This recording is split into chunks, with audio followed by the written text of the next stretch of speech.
It is Friday, February 6th. Let's talk PlayStation. Welcome back, everyone, to another Neo 3 episode of LTPS. Now, first off, I'm feeling much better, so I do apologize for last week. Thank you all for being patient and supporting. That was very nice of you. I do sound much better, thankfully. I've still got a cough here and there, so that might show up in today's recording, so I apologize for that.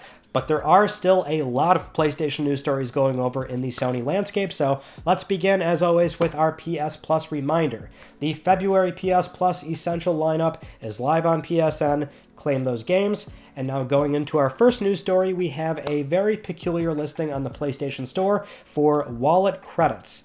That's what it's called, and it's showing up as a separate game, technically, because it has a store listing, even though wallet credits implies it's more of a feature on PSN. So we don't know what this is. There's been a lot of speculation. It's a very real listing. It's listed as Sony Interactive Entertainment 2 as the publisher. So, people are wondering, is this maybe a new reward system to replace PlayStation Stars? So a basic cashback system. Maybe you can finally start gifting funds on PSN. I would think maybe it's that. It is kind of unusual that we've gone through PS3, 4, 5. We've had PSN established for over 10 years, and we don't have any sort of way to gift funds or games on PSN. That is sort of insane to me, so I would actually hope it is that, but also having a proper cashback system like PlayStation Stars that's maybe a bit more basic without the digital collectibles and everything, the cabinet, they basically are scrapping that. So maybe it's something like that. For now, it's all speculation. We will wait and see what this ends up being. Now, a lot of you sent this news story in making sure that I saw this, and I certainly did. Ironically, it blew up much bigger than I thought it would, but PlayStation 3 and Netflix. So recently, people noticed that when you log into Netflix on PS3, there is a new notice telling you that the service will no longer work from March 2nd, 2026. So it is officially shutting down on PlayStation 3. What's funny is that PS3, I think, does still have a number of streaming services that do still work.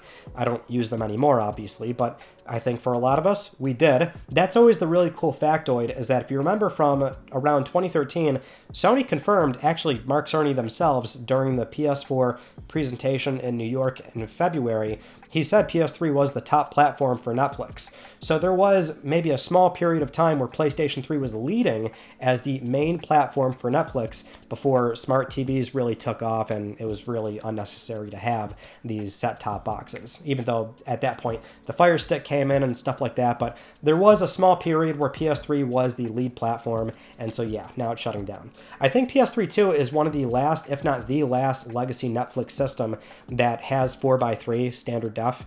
I'm not sure if that's 100% accurate, but it is really cool that it stood the test of time for a long time on PlayStation 3, and yes, it will be shutting down. Next up, we have a somewhat random, but still very long expected announcement from SIE and Guerrilla Games, where they finally confirmed the long-rumored Horizon multiplayer game in-house at Guerrilla, and it's called Horizon Hunters Gathering. So it's finally a real thing. They confirmed it via the PlayStation blog, and they also showed off a 9-minute reveal video, which right off the top, the studio director, Jan Bartenbeek, said at the beginning of that video that they wanted to make something very clear. They still love and will continue making single-player games, which that is so deliberate. It's so interesting how, and this is what we always say, they are acutely aware of the narrative that's been going on with the kind of games that Sony has been investing in. So it's incredibly noteworthy that the reveal for this multiplayer game, that's the messaging immediately before showing you the cinematic trailer, the gameplay, the studio director telling you we still are making single player games, but hey, here's this other thing that we've been doing. With that said, here's all the other details that we know about this game. So, first off, it did begin with a cinematic trailer. It's all very in-universe Horizon looking, showing off known characters like Aloy and Erend, but then also showing off some distinctive classes you can play as in the all-new art style, which is very much a Fortnite, but maybe also more of a comic book-leaning art style. Now, getting into the gameplay, it's 3-player co-op. You and your team can use abilities together, melee, arrows, shoot at weak points. It's the standard Horizon gameplay loop, as you can see. Before going into a mission, you can pick the hunter, your role selection, and then different modifiers from there. During gameplay, it has roguelike elements where you can earn random perks as well. And at launch, there's going to be 4 environments to explore, and the game does have a hub area where players can meet up and interact between games. You can also get your own customizable campsite. Now, during the first playtest, because there is going to be one, there's 2 missions you can play. One is where you're going to work through waves of enemies and exploring, earning perks, and buffing up the team before taking on one giant final machine. During all of that, there's going to be a storm closing in that cuts down the map, so you have to move strategically around the map to earn those rewards to work towards that final boss. The other mission is Cauldron Descent. It's a multi-stage dungeon with branching paths. Some have encounters, some have platforming segments, working deeper into the chambers. Finally, there's the story. There is going to be a story that can be played solo with NPCs, and it's fully canon in the Horizon universe. They do say they'll announce more in the coming months, and the first closed playtest begins at the end of this month, but for now the game is real, and it's coming to PS5 and PC. You can sign up for the beta on the PlayStation beta program on Sony's main site. So, there it is. I mean, we have been talking about this game for so long. We've seen the concept art, the early footage. It's actually very, very interesting that a lot of that early art that we saw is, for the most part, what they were aiming to do throughout the entire thing. And so stylistically, already there's been a lot of discussion surrounding it. So here's where I'm at on this whole thing, right? To me, it looks much better than I thought it would. And that's under the context of, we knew for years it was going to be this. Not hyper-realistic graphics that Zero Dawn and Forbidden West are known for. So the art style itself is subjective. You can dislike it or like it, but if you're leaning on the like it side, I think there is a lot to like because it's a very pretty, polished-looking game.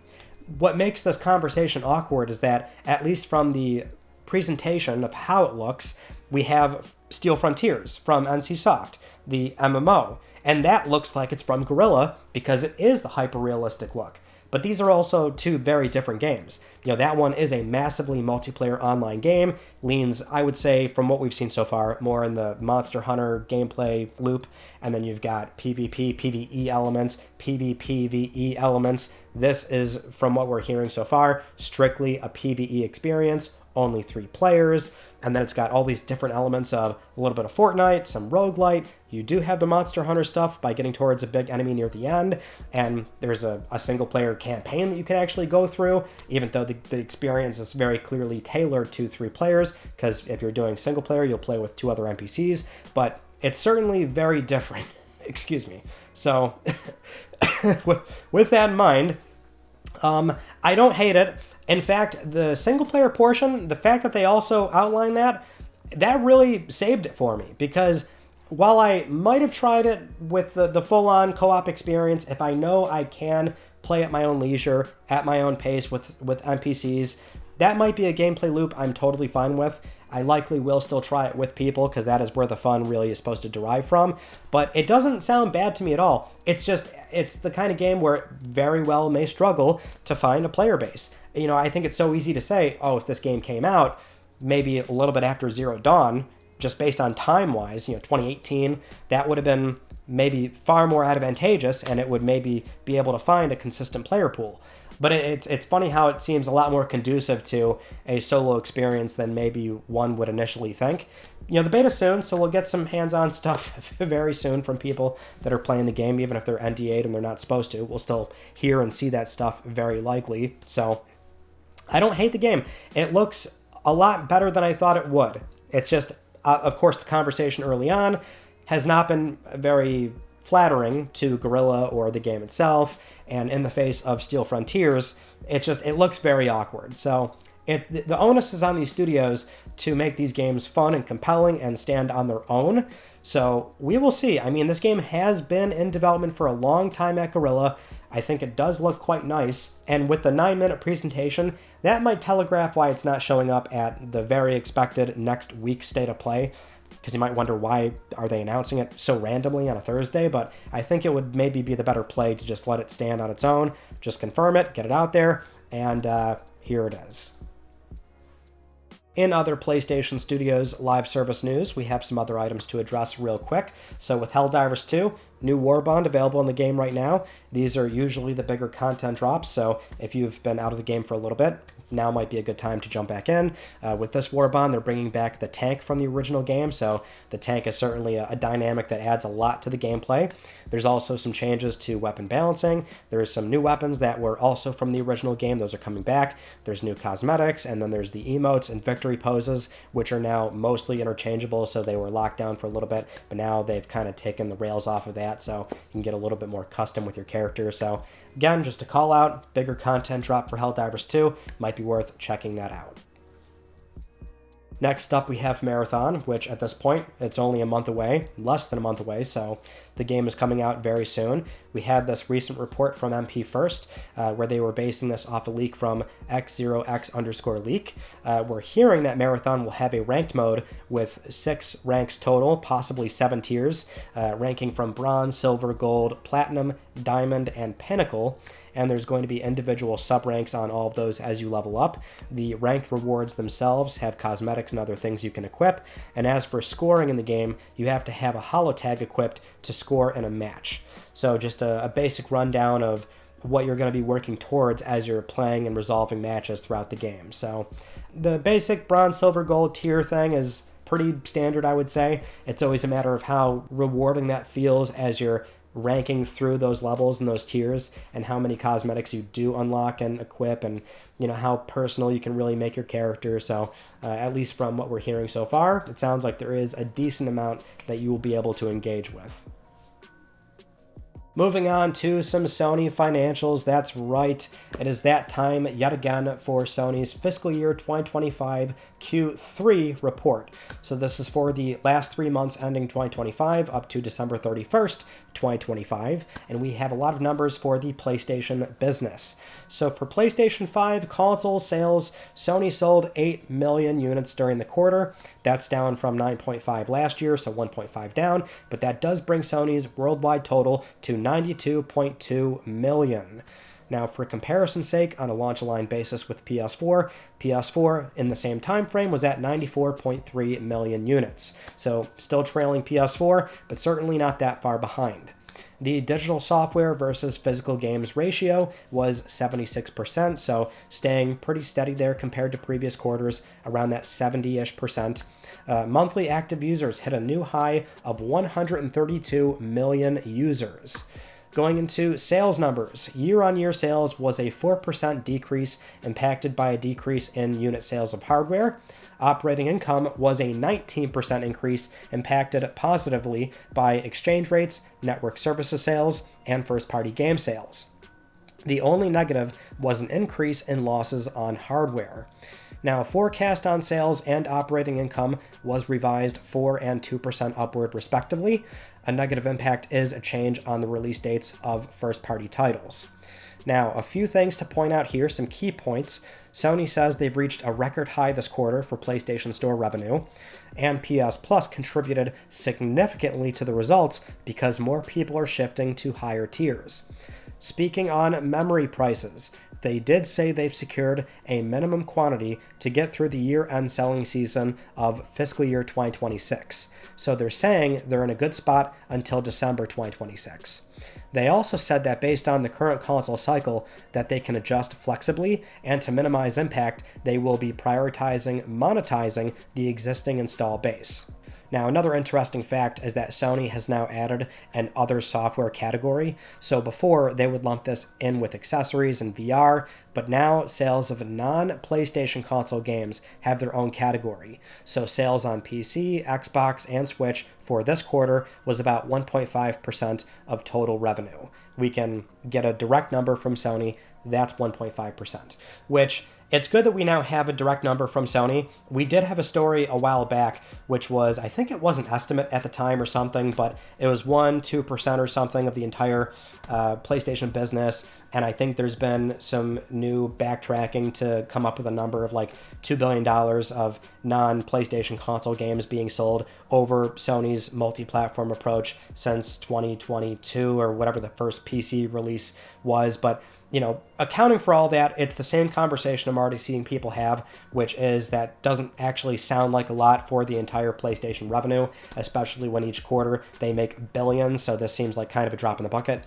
The reminder I'll say, which we mentioned previously, was these games are judged with their own individual P&L statements, so this is not any small sum of money.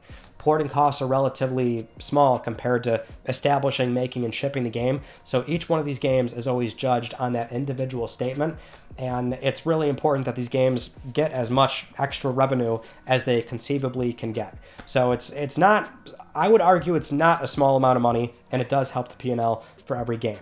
The other portions that are on this this report, I mean, one, PlayStation's still doing well, big shocker.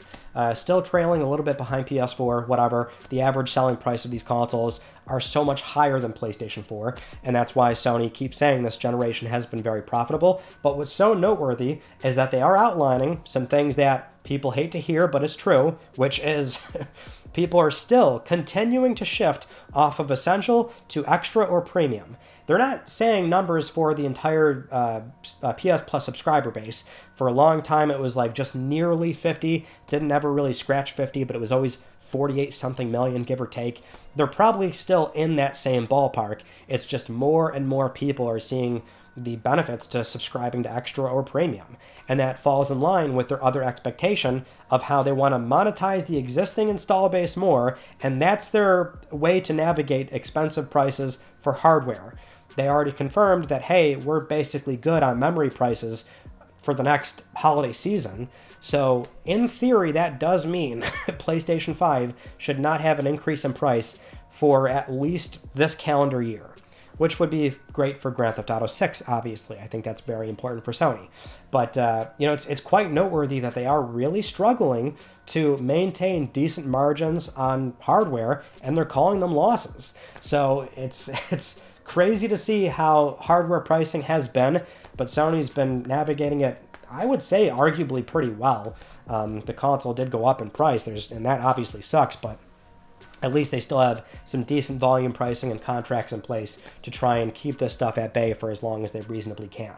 And they're not saying anything about next gen, obviously, so we don't know anything about those contracts in place. But for the time being, it does show that PlayStation is still incredibly healthy, and that does go into our next news story, which is about Ghost of Yōtei sales. So we don't have any updated numbers, but we do have the confirmation that the sales have increased the sales pace of Tsushima. So on a launch line basis, we did learn that Ghost of Yōtei is exceeding sales of Tsushima in the same time period, which is fantastic. I'm actually quite surprised by that. I would have assumed, like, my general inclination was it's probably pacing a bit behind it, but the game does have a higher average selling price, and based on its relatively modest budget compared to other 9-figure games, it was probably it's likely a very profitable, successful game for SIE and also Sucker Punch Productions, which is great news for them.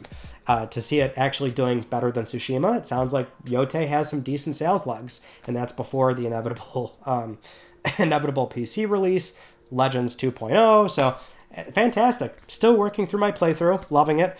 It's just me, I go so slow with these games, so I'm doing everything I run into. Doesn't matter if it's for a trophy or not. I'm so far organically just enjoying the exploration, and every 2 steps you take, there's something for Atsu to do. So it's fantastic to see the game doing as well as it is doing, especially when sequels don't always, and typically don't, sell as well as their predecessors. So huge congrats to Sucker Punch. Okay, let's move on to some other big headlines from this past week, and that is some wacky patents from Sony Interactive Entertainment. So this one was for a controller. It was filed back in February 2023, but recently published. It's designs and methods for a game controller, where it shows a controller with a large touchscreen for most of its surface. From there, players can customize where the D-pad, sticks, and face buttons could be positioned, so you could resize them, remove buttons for games you don't need, etc., things like that. The patent describes the sort of problem solving here is that maybe some players don't like the fixed positions of standard controllers, so this is the problem they're trying to solve. That's in essence what a patent always is patenting technology, and what problem are they really offering with this invention.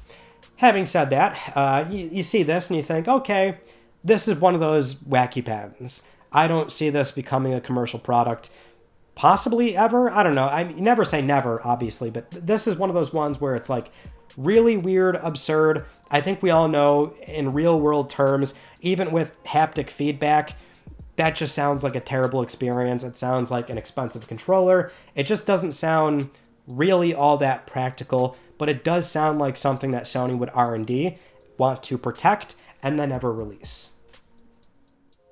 Now, the next wacky patent is for an AI podcast host that would sit on the console UI and speak to you, tell you about news, maybe some friend updates, and yeah, that's what this is. So this was filed back in 2024, but recently published and discovered. So it's called, quote, LLM-based generative podcast for gamers. So the patent shows a PS4 UI, and it marks a spot on the UI where a personalized podcast host would be available. So the AI model would be there to generate unique, personalized podcasts of news that a gamer would find interesting. The podcast can present the news in the voice of a video game character of a game that was already played by that respective gamer. So in theory, you play God of War, you've unlocked the Kratos voice assistant, it sits on the UI, and Kratos can speak to you about games that are coming out, a pre-order, maybe new content, things you can buy, friend updates. In theory, that's what this would be, an LLM-based model, because you can't do voice lines for this, it's not really viable. And I think we all understand how this would work. Here's the thing. I'm not entirely sure this is as wacky as it sounds. Because the thing I always say with PlayStation 6 is that the onus is on Sony to make a very compelling product, certainly in the face of diminishing returns. Now, I still have no doubt that PS6, as far as some of the top-tier visual games on that platform, will be able to stand out to PlayStation 5 stuff. Those games might be very few and far between. Maybe you'll see some path tracing stuff. Some games will really lean into that stuff. But, Mark Cerny has certainly said very openly that we are hitting that plateau of rasterization, so it's about ray tracing. You are going to see that stuff, but we even saw with PS5, Sony's made it very clear. They sell the console in other meaningful ways, which is sensory experiences like 3D audio, haptic feedback, the triggers. So we know that Sony is taking these other avenues. The UI is a prime example of a spot where you can really elevate the experience that much further. So, I don't even think this is that far-fetched of an idea that maybe, not entirely convinced it will happen, but maybe this is a key pillar of the PlayStation 6 UI experience. They have voice commands, very crude ones, right now on PS5. They were there from PS4 even. So, there's a world where this is like a real thing that they are attempting to do, and that would be a very personal experience of having that voice assistant, but you're able to also throw in PlayStation characters that are your chosen assistant.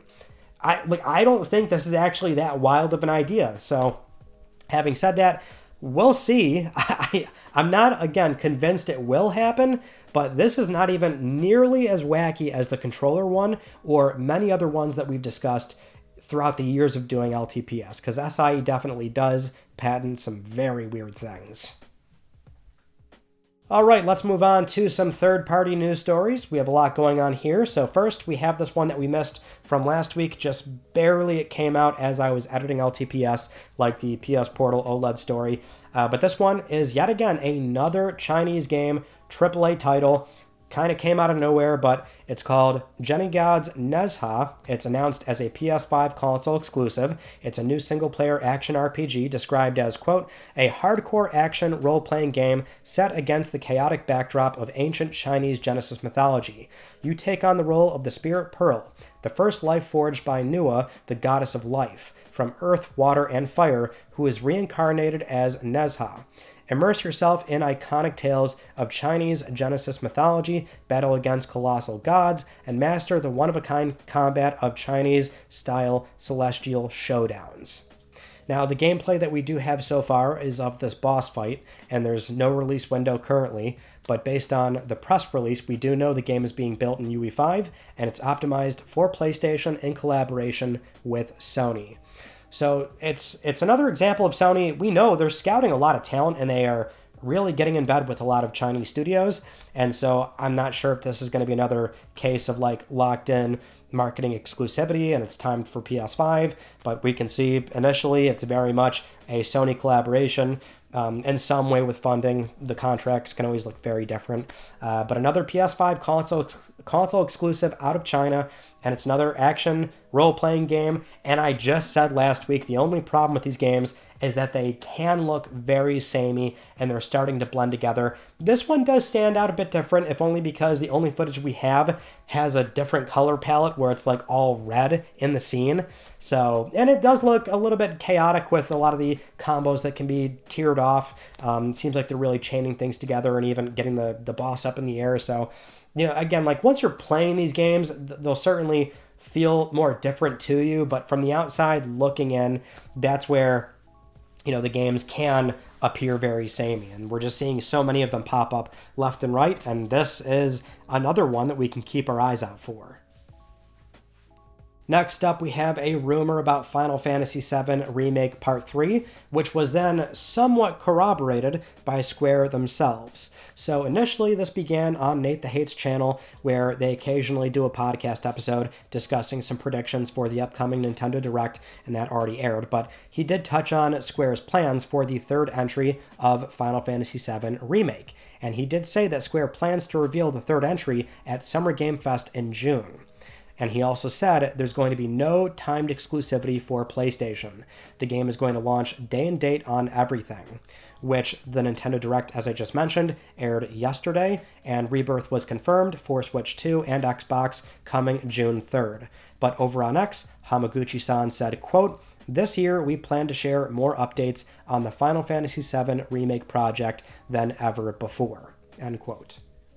So it should go without saying that I think this is the year we are going to get that third entry revealed. It's more a matter of, is it like a slight teaser, or will they be a bit more substantial and show a lot? Now, I kind of hope it is just a teaser, if only because, now look, I'm going to finish my Rebirth stuff well before this. I can guarantee that. It's not for me. Really more out of respect for anybody that plays the game on Switch and Xbox. June 3rd, that's going to be very near Summer Game Fest, and Rebirth is, from my perspective, certainly, and I know many others, not a small game. You're going to want people to have ample time to play through that game before you start saying anything about that third entry. So maybe it'll be a very, very slight teaser, but I mean, if Nate is correct, then it seems like that would be around the time frame where they do talk more about that third entry. And also, we now have, not confirmation, but it would seem more and more clear, and certainly Square has been very open about this. They're done with multi-platform and exclusivity agreements.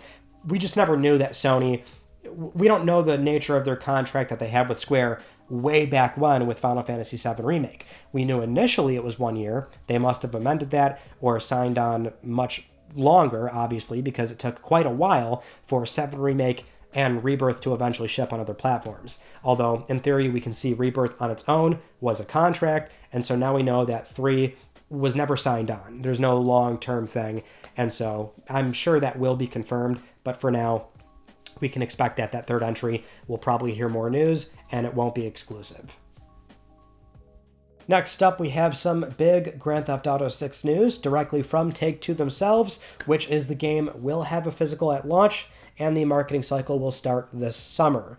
So recently, in a press release, Take-Two confirmed that the launch marketing is set to begin this summer, and they're highly confident going into fiscal year 2027 and GTA 6's November 19th release.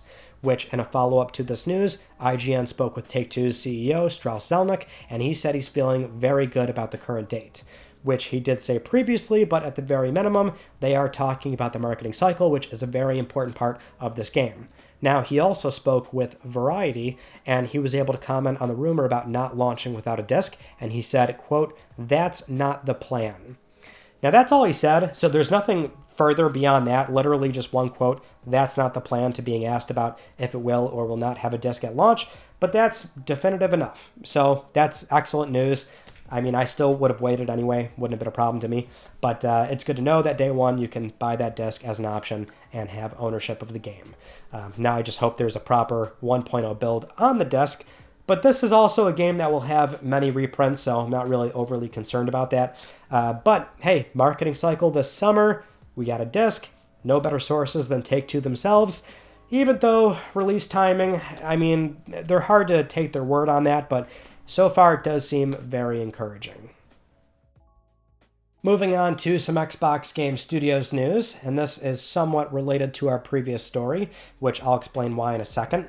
But first is the rumor about Starfield for PlayStation 5. We're hearing the game is coming out on PS5 on April 7th. Now, this report comes from PPE.pl, where they've obtained internal documentation from a video game distributor that says Starfield is scheduled on PS5 for April 7th. Now, the reason why this is connected to the previous story is that Take-Two debunked the physical game rumor, which came from PPE.pl. Now, they've been correct previously, specifically about video game physical prints and dates and the existence of certain games, so that's why PPE.pl has been gaining some traction as of late and making some headlines, but it's really important to clarify that we just had one thing debunked, so not everything is going to be accurate, obviously, and I think they were just maybe a little bit too soon to publish the GTA 6 story, not fully knowing if that was even going to be the case when the game is still so far away from launching. Something coming out in April, I mean, that's really right around the corner, so physical print news might actually very much be there in place for them to have that proper connection. So with that in mind, it's all about navigating rumors and understanding what sounds much more believable than the others. And in this case, Starfield might indeed be right around the corner. Now, we do have some other things going on for Xbox Game Studios, actually a number of their studios. So first up was Bloomberg's Jason Schreier speaking with Obsidian studio head Fergus Urquhart, where they said that both The Outer Worlds 2 and Avowed failed to meet sales targets set by Microsoft. He said it wasn't a total disaster, but they are learning from what happened. Now, they're saying they want to examine the time that they spent making those games, how long they take, and try to reduce that to 3 to 4 years instead of the typical 6, like we saw from The Outer Worlds 2, Avowed, and Grounded. But with that in mind, we know that there won't be a third Outer Worlds game, and there will be more Avowed titles coming. So yeah, it's not entirely surprising that The Outer Worlds 2 underperformed. I mean, the thing with that game at the very minimum is that it had a pretty tough press buildup because it had the whole $80 fiasco. It was basically the victim of that entire thing. Microsoft changed course, but that, and also the game's not bad. It seems to be a genuinely enjoyable game for those that decide to pick it up and play it, but this is also just a very tough environment. I guess the reasoning behind why more Avowed is coming and not this is that Avowed is still a new IP, it's established, and they can maybe explore that a bit further, and if they are maybe a bit more disciplined with development timelines, they could get something out a bit sooner, and that is what I love to hear. That's the language I want. I mean, I'm all for those 6, 7, 8-year epics, those games that just really blow us away, but I also just would love to see something a little bit more modest in playtime, and that in turn leads to a game that takes, 3 to 4-ish years to come out. So if we have one studio alongside maybe some others that are really starting to seriously consider that, I'm all for it. Next up, Capcom's Pragmata, the very unusual third-person shooter game that has very fast puzzle-solving elements in that third-person shooting. This game showed up during the recent Nintendo Direct, and they confirmed a demo launched right away. So it's on PSN. You can play PS5 if you want to. I actually spent some time with it because I really wanted to see how it feels. So it is very unusual. It's like you can learn it fast, but it already has that element of you're not going to be good at it right away. Some games you can just take to them. If it's third-person shooting, I think we can all kind of just jump into that, but I kind of loved how chaotic it got very fast and how overwhelmed I got with only a handful of very slow-moving enemies on screen.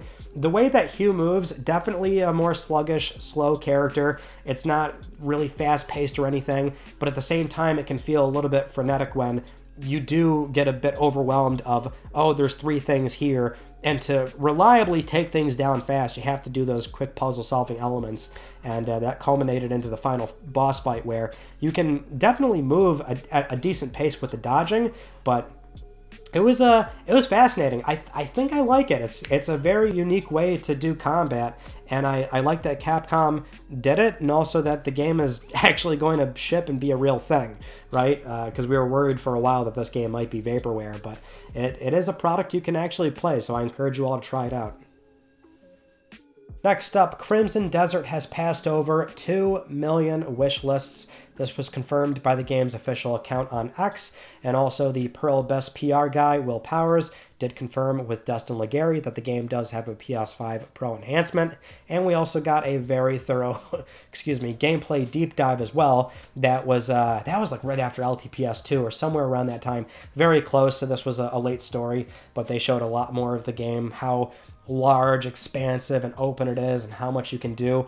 I think everybody is kind of in the same place here of it looks and shows really well. It looks like a sort of true next-gen, modern era Skyrim, and that just on the basis of how overwhelming the game is and how much there is to do, it can maybe transcend Skyrim in that way. But you don't know until you're playing it. Is it going to feel very shallow? Is everything you're doing boring? Or is it really engaging? And is it going to hook you genuinely to spend a lot of substantial time in that universe? They're saying a lot of the right things. They're showing a lot of the right things. And a lot of people are interested in this title with 2 million wish lists. Moving on to some PlayStation Productions news, we have some words from the HBO CEO and chairman, Casey Bloys, speaking with Deadline about The Last of Us HBO Season 3 and if it will be finished after Season 3. So they did say, quote, "It certainly seems that way, but on decisions like that, we will defer to the showrunners so you can ask them." So it's not quite a definitive answer, but maybe they're phrasing that in a way where the last time they spoke to Craig Mazin, that was more what they were leaning towards, because really the previous update that we had is that they were unsure if they were going to do a Season 3, call it there, or split off into Season 4.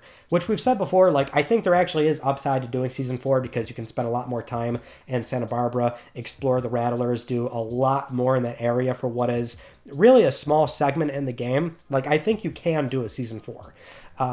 But I'm also not opposed to just closing out 3 because at that point, Santa Barbara is one episode. You can do that. And I think that's fine too. The Season 2, I'm still in the same place. It's a fine 7 out of 10 for me. I have issues with it, but I still enjoyed it. But I think they are maybe leaning towards that line of thinking of, I think we'll just call it at 3 because they might be a little bit more risk averse here. If they were to commit to 3 being only Abby, maybe not doing Santa Barbara, trying to save that for 4, and seeing that the unusual story pacing of Season 3 turns a lot of viewers off, and then it's like, oh, now you can't close out the series properly. So it might be the safe bet to do just simply Season 3 and call it there. Now, as for the God of War Amazon TV series, we have more casting choices confirmed. We have our Mimir, Brok, and Sindri. So Mimir is played by Alistair Duncan, Brok is Danny Woodburn, and Sindri is Jeff Golka.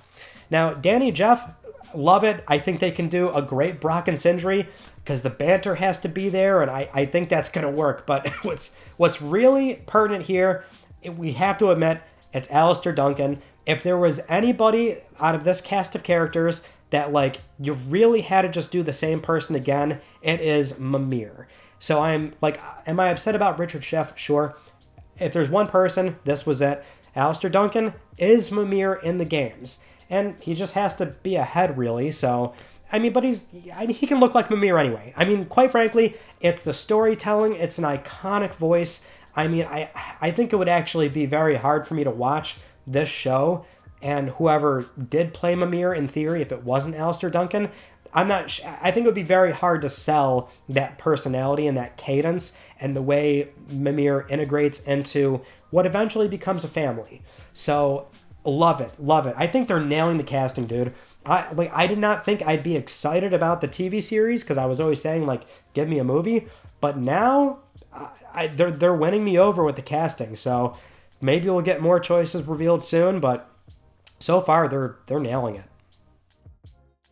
Now, with all that said, it is time for Let's Talk Plus, the weekly Let's Talk PlayStation giveaway where one of you can win a $10 PSN code. I would like to congratulate this viewer right here. I'll be contacting you very soon via email or X, and if you would like to win a $10 PSN code, it is so simple. You can follow the link down below or scan the QR code, enter the Gleam giveaway, and supporting this channel a number of ways can gain you an entry, and I'll announce the winner next week, because I'm trying to help pay for your games.